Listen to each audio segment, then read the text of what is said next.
बंगाल में final round में अब जबरदस्त फाइट है। बम्पर वोटिंग भी हो रही है, हिंसा भी है और बवाल भी चल रहा है और कई सवाल भी उठ रहे हैं। भवानीपुर में बीट फाइट वहां पर हो रही है। ममता और शुभेंदु अधिकारी आमने सामने हैं तो पारा भी आसमान पर चढ़ता दिखाई दे रहा है। थोड़ी देर पहले शुभेंदु उस बूथ पर पहुंचे थे जहां ममता मतदान करने वाली है। शुभेंदु अधिकारी आते ही बूथ पर नारेबाजी शुरू हो गई। तृणमूल कांग्रेस के कार्यकर्ताओं ने शुभेंदु अधिकारी को घेर लिया। शुभेंदु भी आपा खो गए और नारेबाजी वहां पर करने लगे। बवाल फाल्ता में भी हुआ है। बीजेपी ने ईवीएम पर बटन पर टेप लगाने का आरोप लगाया तो मामला गरमा गया। टीएमसी ने आरोप को नकार दिया और थोड़ी देर पहले फाल्ता में लाठीचार्ज की भी नौबत आ गई है। चुनाव आयोग ने जहां पर यह आरोप लगा है उन बूथों पर रीपोलिंग की मांग भी मान ली है। मनोज अग्रवाल थोड़ी देर पहले बंगाल के सीईओ, उन्होंने इस बात का जिक्र किया है, इस बात की घोषणा की है। भांगड़ में भी जबरदस्त बवाल चल रहा है। टीएमसी और आईएसएफ उम्मीदवार एक दूसरे से भिड़ गए। आईएसएफ उम्मीदवार के खिलाफ टीएमसी के कार्यकर्ताओं ने नारे लगाए और वहीं बीजेपी नेता प्रियंका टेबरेवाल का वीडियो भी सामने आया है जिसपे वो बूथ के अंदर चुनाव अधिकारियों से बहस धक्का मुक्की करती नजर आ रही है। तो बंगाल के चुनाव हो और इस तरीके की घटना ना हो, बवाल ना हो, ऐसा होना बहुत मुश्किल है। लेकिन असली खबर दरअसल फाल्ता से आती हुई, क्योंकि पश्चिम बंगाल के सीईओ मनोज अग्रवाल ने कहा है कि फाल्ता में रीपोलिंग किया जाएगा। दोबारा मतदान का ऐलान कई जगह पर किया जाएगा क्योंकि ईवीएम पर किसी ने टेप लगाया और जिसके वजह से दोबारा मतदान किया जाएगा। ये 3 तस्वीरें हम आपको दिखा रहे हैं 3 अलग अलग इलाकों से जहां पर मतदान के दौरान बवाल हुआ है।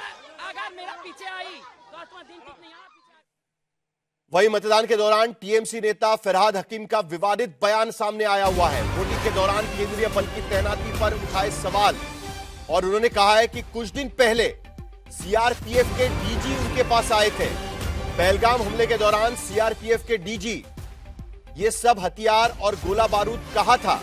हमारे इतने भाई को प्राण नहीं देना पड़ता, 26 आदमी को प्राण नहीं देना पड़ता। इतनी फोर्स यहां क्यों लगाई गई है?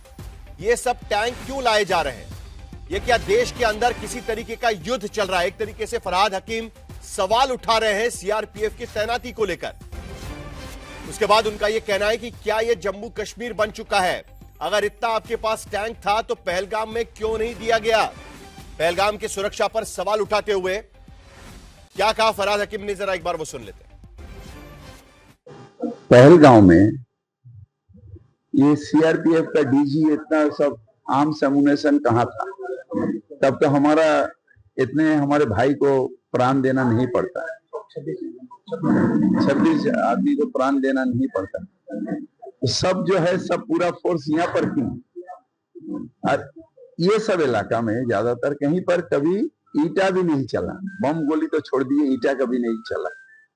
ये एक्सेस जो हो रहा ना, ये खराब है। ये बीजेपी का एक स्टाइल है, डराओ, डर दिखाओ। जैसा गब्बर सिंह का स्टाइल था ना, गब्बर घर का, जैसे बीजेपी का वही स्टाइल है, डरा के रखना, डरना चाहिए, डर होना चाहिए। हम बोले नहीं, भारत के इंसान को, बंगाल के इंसान को प्यार होना चाहिए, डर नहीं।